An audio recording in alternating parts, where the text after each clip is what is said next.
여러분 미국에 보게 되면 텍사스라는 곳에 참 많은 유전들이 있습니다. 그 가운데 예츠풀이라고 하는 굉장히 큰 유전이 있다고 합니다.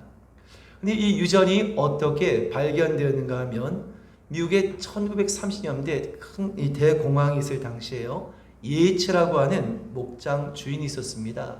근데 굉장히 이 목장을 경영하는데 어려움을 겪는 가운데 하루하루 이 빚이 더욱더 늘어나게 되고 정말 힘들고 어려운 가운데 채권자들에게 농장을 통째로 빼앗긴 그러한 위기에 처하게 됐던 것입니다. 그때 어느 날 이 한 석유 회사에서 지질 조사단이 그 지역을 방문하게 되는데요. 예치의 허락을 받고 바로 이 예치의 농장에서 시추를 하던 중에 엄청난 이 매장량의 큰 유전을 발견하게 됐던 것입니다.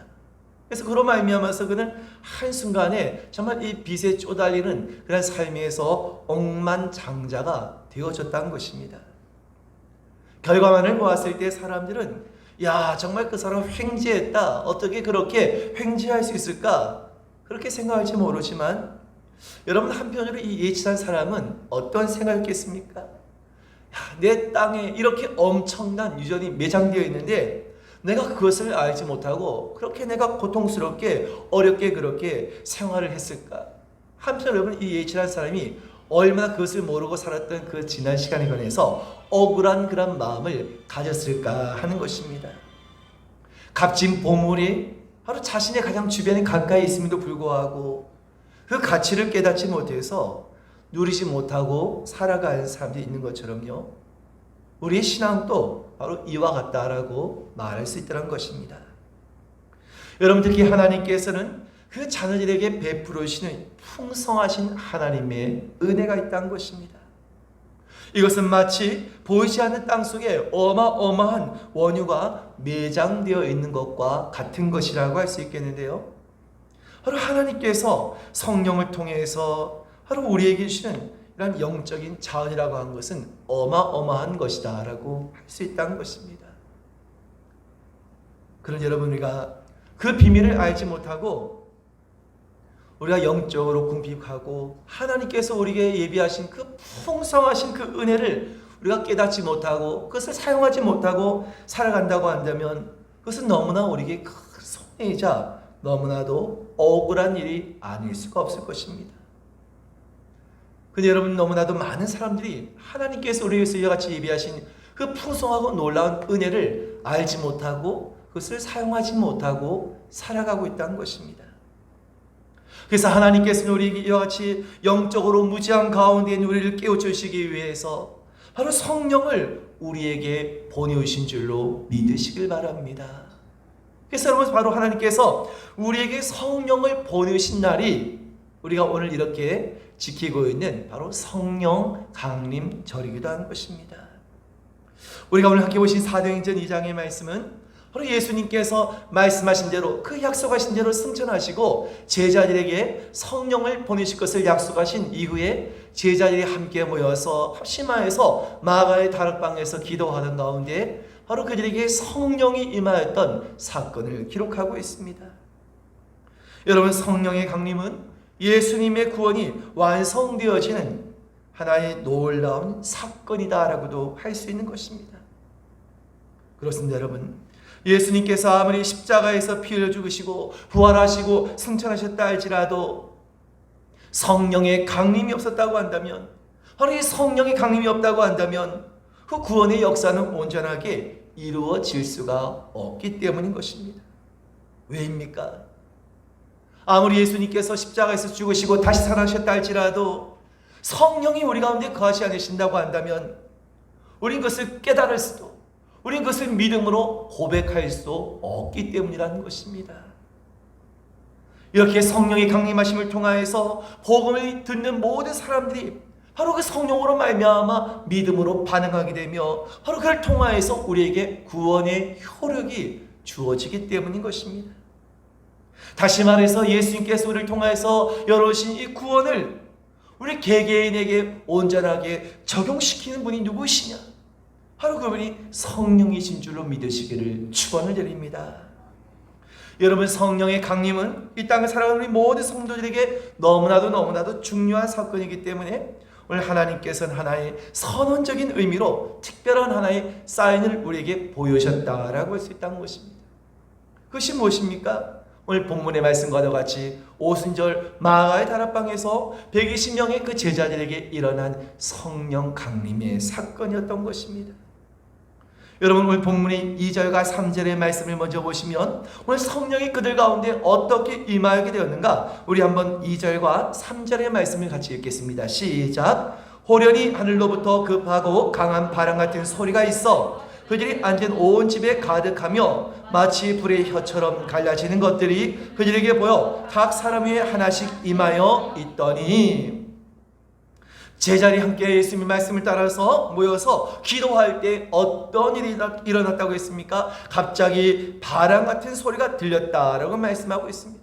또 각 사람 위에 불꽃 같은 그런 형상이 보이는데, 바로 이는 보이지 아니하는 성령께서 임하신 것을 확인할 수 있도록 하나님께서 오늘 그 당시에 허락하신, 어떻게 보면요, 마치 하나의 시청각적인 하나님의 사인이었다라고도 할 수 있다는 것입니다.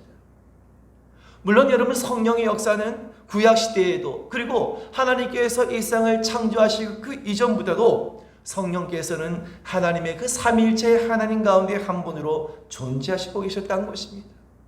이전에도 영원 끝까지 오늘 그 성령님은 성령 하나님으로 존재하시는 분이신 것입니다. 그런데 여러분, 왜 우린 이 마가의 다락방에서 일어났던 바로 이 사건을 구별해서 성령 강림이다라고 우리가 이것을, 이날을 구별할까 하는 것입니다. 여러분, 그것은 구약시대 때에는 성령께서 인간의 어떤 사람이 그 마음속에 내재하시기보다는 외적으로 나타나고 외적으로 하나님께서 보이셨다라고 할 수 있다는 것입니다. 그런데요, 이제 오순절 성령 강림을 통해서 이후에는 어떻게 되었습니까? 성령께서 이제는 각 사람의 마음속에, 바로 각 사람의 마음속에 임하게 되었기 때문이다라고 할 수 있다는 것입니다. 그래서 여러분, 이 구약시대와 신약시대의 가장 큰 차이는 바로 이처럼 성령께서 이제는 각 사람, 각 심령 위에 임하게 되어지는 그런 놀라운 계기가 되었다는 것입니다. 할렐루야. 그래서 오늘 본문에 4절에 그들이 성령의 충만함을 입게 되었을 때 어떤 일이 있게 되었는가, 우리 한번 4절의 말씀을 같이 읽겠습니다. 시작. 그들이 다 성령의 충만함을 받고 성령이 말하게 하심을 따라 다른 언어들로 말하기를 시작하니라. 놀랍게도요, 제자들 모두가 다 성령 충만함을 받게 되었을 때 그들이 그 입술을 통하여서 방언이 터져나왔다라고 말씀하고 있습니다. 여기서 말씀하고 있는 방언은 여러 방언 가운데 각국 방언이다라고 할 수 있겠는데요, 각 지역에서 모여든 사람들이 바로 이 천하 만국에서 모여든 그런 사람들이었다라고 할 수 있겠는데요, 이들은 어떤 사람이었는가? 로마 제국의 각처에서 오순절을 지키기 위해서 모여든 사람이었다는 것입니다. 근데 구체적으로 이 사람들은 어떤 사람이었는가? 각처에 거주하고 있었던 유대인 교포들도 있었다는 것입니다. 오늘날로 말하면 유대인이지만 먼 외국에 살고 있다가 돌아온 자들인 것입니다. 또 어떻게든 유대인을 통하여서 하나님을 알게 된 이방인 개종자들도 있었던 것입니다. 그러니까 여러분, 여러 사람들이 지금 다 모여있는 그런 환경인 것입니다. 이들은 각각 자기 지역의 언어를 사용하는 사람이 됐던 것입니다. 그런데 여러분, 대부분 갈릴리 사람들이었던 제자들이 성령의 충만함을 받게 되었을 때 오늘 그들에게 어떤 일이 일어나게 되었습니까? 그 입술을 통하여서 각국 방언이 터져나오게 되었는데요, 바로 각 나라의 언어로 그들이 말을 하게 된 놀라운 일을 목격하게 된 것입니다. 그리고 제자들이 이와 같이 각국의 방언을 이야기하는 것을 보게 되었을 때 사람들이 어떻게 반응했다고 했습니까? 우리 본문의 12절의 말씀을 보겠습니다. 시작. 다 놀라며 당황하여 서로 이르되 이 어찌된 일이냐 하며, 모두가 이 제자들이 각국 방언으로 이야기한 것을 보고 모두가 다 놀라고 당황하였다라고 말씀하고 있습니다. 여러분, 이렇게 마가의 다락방에 임하였던 성령은 오늘도 우리 한 사람 한 사람에게 임하셔서 우리의 믿음을 일으켜 주시고 우리에게 은사를 주시고 우리 가운데 하나님의 큰 능력으로 역사하신 줄로 믿으시길 바랍니다. 그래서 성령께서 우리 가운데 임하신다, 성령께서 우리와 함께 하신다, 바로 이것을 가르쳐서 우리는 성령의 내주하심이다라고 말하는 것입니다. 마치 성령께서 내 집에 들어와서 거주자처럼 믿음 안에 들어오셔서 우리 가운데 거주하신다는 것입니다.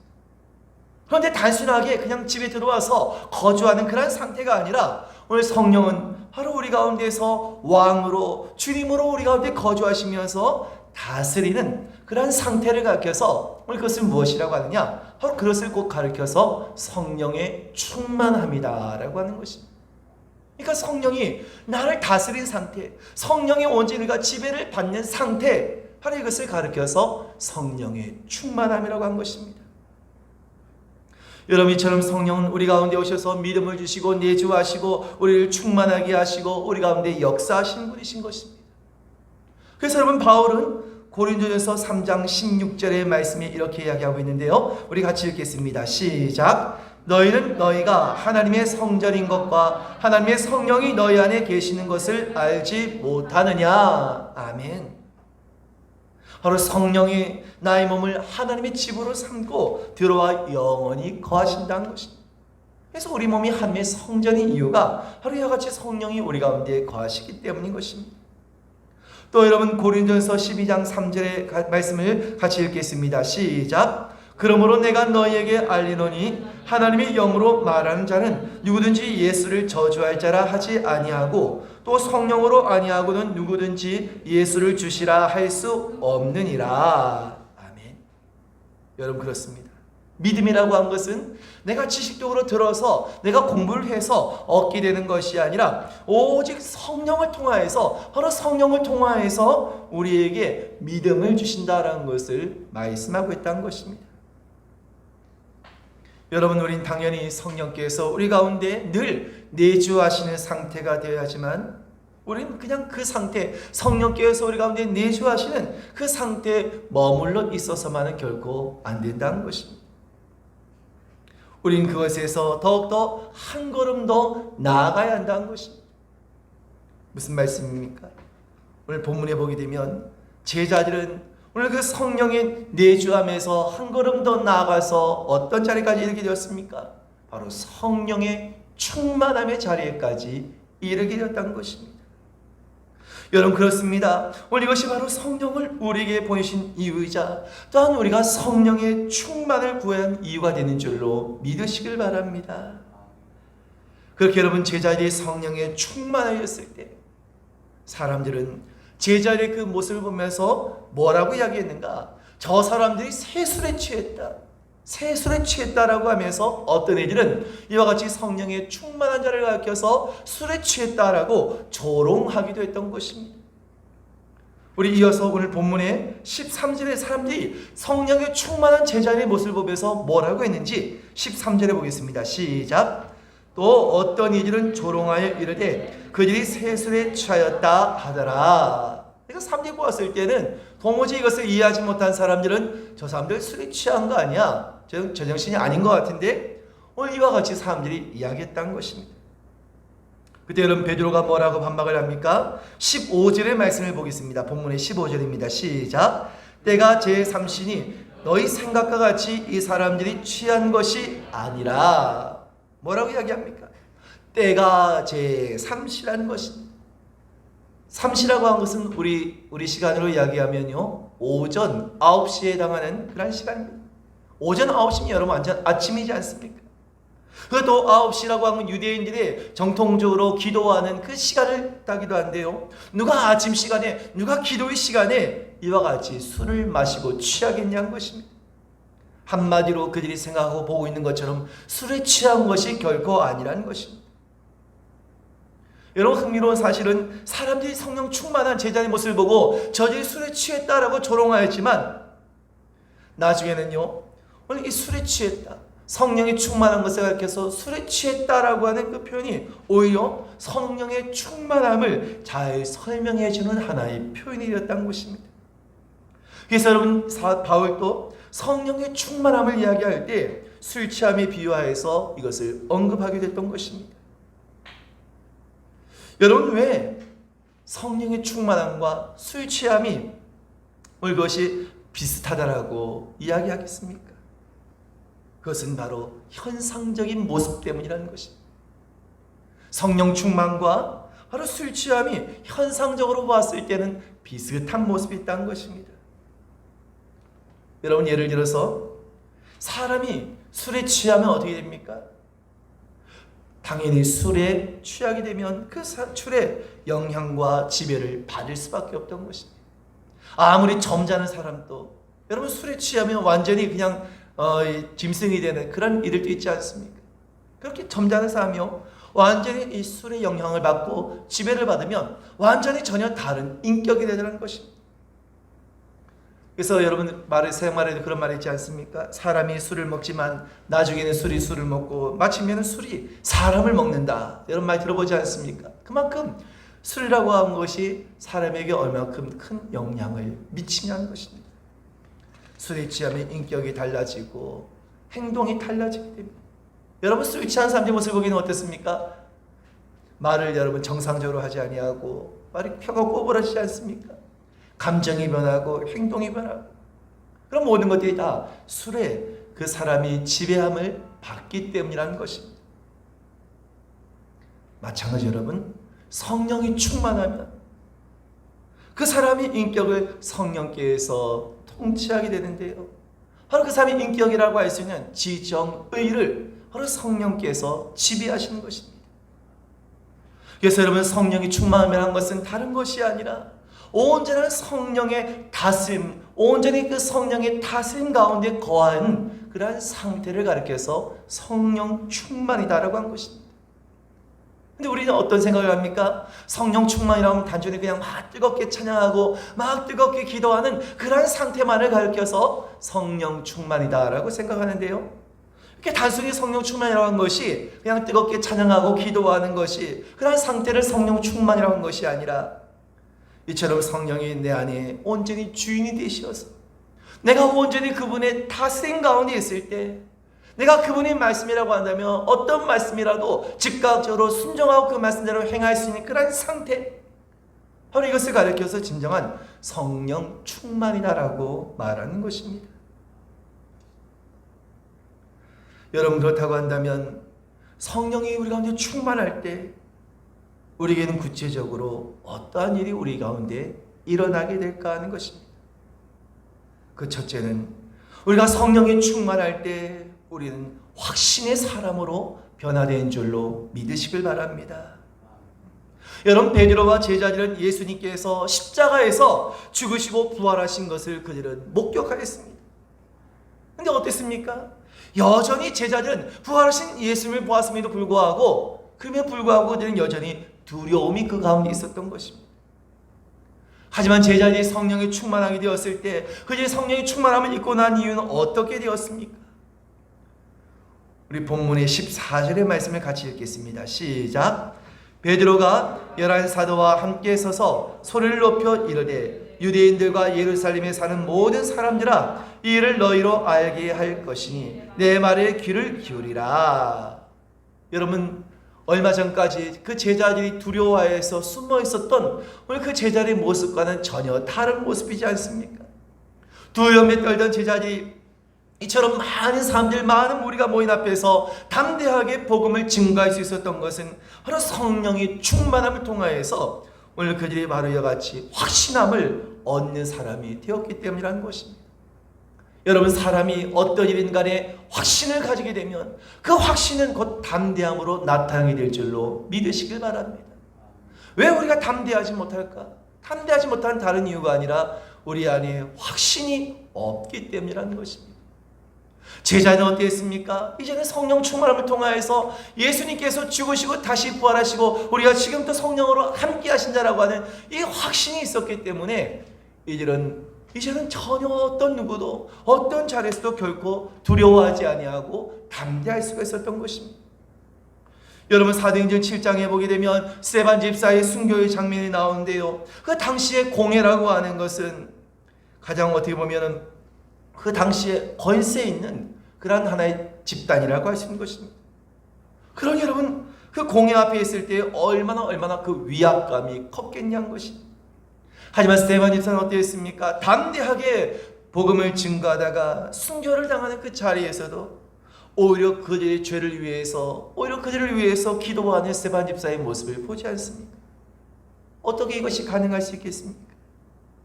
바로 스데반 집사가 성령의 충만함으로 분명한 확신을 가지고, 그에게 그런 분명한 확신이 있었기 때문에 그는 담대함으로 그 자리에서 두려워하지 아니하고 복음을 전할 수 있었던 것입니다.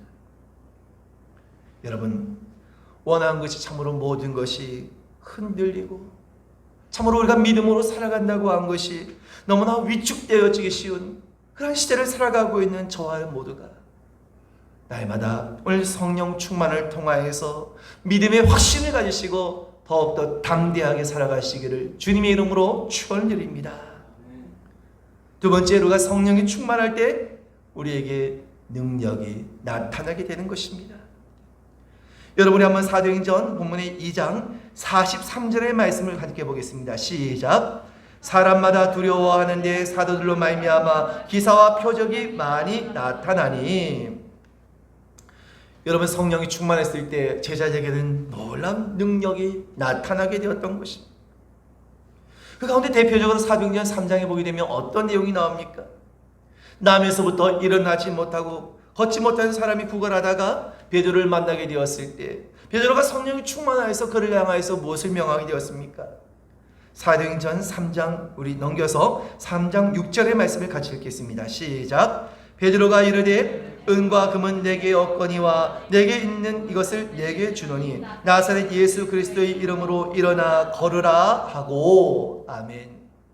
믿음으로 선포했을 때 앉은 자가, 걷지 못하는 자가 일어나서 이리저리 뛰어다니며 하나님을 찬양하게 됐던 것입니다.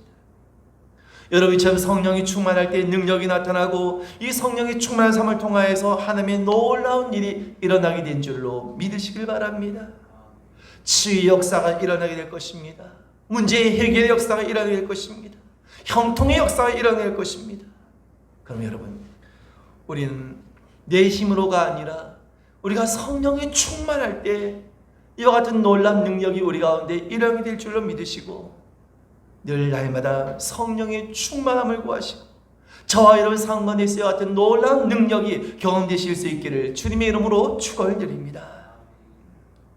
세 번째로, 우리의 성령이 충만할 때 어떤 일이 가능할 수 있는가? 우리는 거룩한 삶을 살아갈 수 있게 된다는 것입니다. 여러분, 성령은 말 그대로 하나님의 거룩한 영이십니다. 그래서 여러분, 그 성령께서 우리 가운데 거하시게 될 때 내 인격을, 내 삶을 통치하고 다스리시며, 그래서 여러분, 그 성령께서 나를 다스리게 될 때 당연히 우리는 어떤 삶을 살아갈 수밖에 없습니까? 그 하나님의 거룩하심을 따라서 더욱더 그 주님을 닮아가는 삶을 살아갈 수밖에 없는 것입니다. 내 힘으로가 아니라 성령께서 우리 가운데 거하시고 그 성령이 우리 가운데 충만하게 될 때 바로 이와 같은 삶이 가능하게 된다는 것입니다. 여러분, 초대교회 성도들에게도 바로 이와 같은 모습이 있었던 것입니다. 사도행전 2장 본문의 47절의 말씀을 같이 읽겠습니다. 시작. 하나님을 찬미하며 또 온 백성에게 칭송을 받으니 주께서 구원받는 사람을 날마다 더하게 하시니라. 아멘. 여러분, 우리가 예수를 믿고 성령이 충만하여서 그 성령의 충만한 삶을 살아가면 반드시 놀라운 일들이 일어나게 된다는 것입니다. 많은 사람들에게 또한 가만을 주게 된다는 것입니다. 여러분, 이와 같이 초대교회 성도들이 성령이 충만하게 될 때 그의 성령의 충만함을 통하여서 거룩한 삶을 살고자 힘쓰니까요, 그 주변에 많은 사람들이 가만을 받고 너도 나도 교회를 찾고 너도 나도 예수를 믿겠다고 했던 것입니다. 그렇습니다. 여러분, 우리에게 필요한 것이 무엇입니까? 우리가 말로만 다른 사람들에게 복음을 전하는 것이 아니라 날마다 우리가 성령의 충만한 삶을 통하여서 우리의 삶이 참으로 거룩한 그런 삶을, 거룩한 그런 모습의 삶을 드러낼 때 이를 통해서 많은 사람들이 가만을 받게 될 것이고 이를 통하여서 많은 사람들이 주님 앞으로 나오게 될 줄로 믿으시길 바랍니다. 여러분, 우리는 너무나 연약한 존재입니다. 늘 쓰러지고 넘어진 것을 반복하는 것이 바로 우리 인생이라는 것입니다. 결코 우리 스스로의 힘으로는 죄를 이길 수가 없는 것입니다. 결코 거룩하게 살아갈 수도 없는 것입니다. 하지만 이 모든 것을 가능하게 한 것은 무엇입니까? 우리에게 성령이 충만할 때, 우리 가운데 성령이 충만할 때 우리는 하나님께서 원하시고 기뻐하신 삶을 살아갈 수 있는 것입니다. 여러분, 우리가 성령이 충만하여서 죄를 짓지 아니하고 거룩한 삶을 살아갈 수 있다는 것이 얼마나 놀라운 은혜입니까? 우리가 육신의 생각을 따라서, 우리가 육신을 쫓아서 살아가면 반드시 죄를 지을 수밖에 없는 것입니다. 여러분, 이 죄라는 것이 그냥 단순히 그냥 한 번으로 끝나는 것이 아니라 반드시 이 죄의 결과는 우리에게 쓴뿌리를 남기게 된다는 것입니다. 그러면 지금 또 그 죄로 인하여서 여전히 그 죄로 인한 그 쓴뿌리가 우리를 지금 또 고통스럽게 하고 그것이 여전히 우리의 발목을 붙잡고 있는 일이 얼마나 많이 있습니까? 근데 여러분, 우리가 이같이 죄를 지지 않고 여하튼 그 죄의 쓴뿌리가 우리의 발목을 잡지 않도록 하기 위해서 우리가 성령의 충만함을 입을 때, 그 성령의 충만함을 통해서 우리는 죄를 지고 거룩한 삶을 살아갈 수 있게 된다는 것입니다. 원하긴 여러분, 성령의 충만함을 입어서 더욱더 거룩한 삶을 살아가며 죄를 이기는 저와 여러분 되실 수 있기를 주님의 이름으로 축원드립니다. 마지막 네 번째로, 우리가 성령이 충만할 때 우리에게 어떤 일이 일어나게 되는가? 우리는 예수님을 증거하는 자로서의 삶을 살아갈 수 있다는 것입니다. 우리가 성령이 충만하게 될 때 우리의 삶의 모습을 통하여서 예수님이 드러나게 되는 것입니다. 우리가 성령이 충만하게 될 때 우리 안에 기쁨을 통하여서 우리는 복음을 증거하지 아니할 수가 없다는 것입니다. 그와 같은 삶이 바로 우리가 하나님이 살아계시다고 하는 더욱더 분명한 증거가 될 것입니다. 여러분, 예수님께서 하신 말씀과도 같이 사도행전 1장 8절의 말씀을 같이 보겠습니다. 시작. 오직 성령이 너희에게 임하시면 너희가 권능을 받고 예루살렘과 온 유대와 사마리아와 땅끝까지 이르러 내 증인이 되리라 하시니라. 아멘. 이것은 억지로 되는 것이 아니라 우리가 성령의 충만함을 입게 될 때 오늘 이와 같은 일들이 가능할 수 있다는 것입니다. 여러분, 우리는 날마다 성령 충만을 구하고 우리의 삶이 늘 우리는 성령의 충만함을 받아야 하는 것입니다. 여러분, 우리가 예수 그리스도를 믿고 우리가 예수 믿음을 통하여서 우리에게 주신 가장 큰 축복이 있다고 한다면 무엇이겠습니까? 자녀들이 좋은 학교를 가는 것입니까? 큰 돈을 버는 것입니까? 건강한 것입니까? 물론 그럴 수도 있습니다. 하지만 여러분, 이러한 것은 예수를 믿어야만 얻는 축복은 결코 아니라는 것입니다. 예수를 믿고 정말 그렇게 될 수도 있고 혹은 그렇게 되지 않을 수도 있다는 것입니다. 정말 우리에게 중요한 큰 축복이 있다고 한다면 그것은 바로 성령 충만함이라는 것입니다. 믿는 자에게 약속하신 바로 이 성령의 충만함이야말로 우리 모든 믿는 자에게 허락하신 가장 놀라운 하나님의 은혜이자 축복이라는 사실을 믿으시길 바랍니다. 여러분, 우리가 성령의 충만함을 입게 될 때 반드시 우리의 삶에는 놀라운 변화가 일어나게 될 것입니다. 우리가 성령이 충만할 때 우린 반드시 하면 놀라운 역사를 경험하게 될 것입니다. 오늘 원하기는 오늘 성령 강림주를 맞이하며 저와 여러분 모두가 이와 같이 늘 성령에 충만하시어서 오늘 늘 성령과 동행하는 삶을 살아가실 수 있는 저와 여러분 되실 수 있기를 주님의 이름으로 축원을 드립니다. 기도하겠습니다.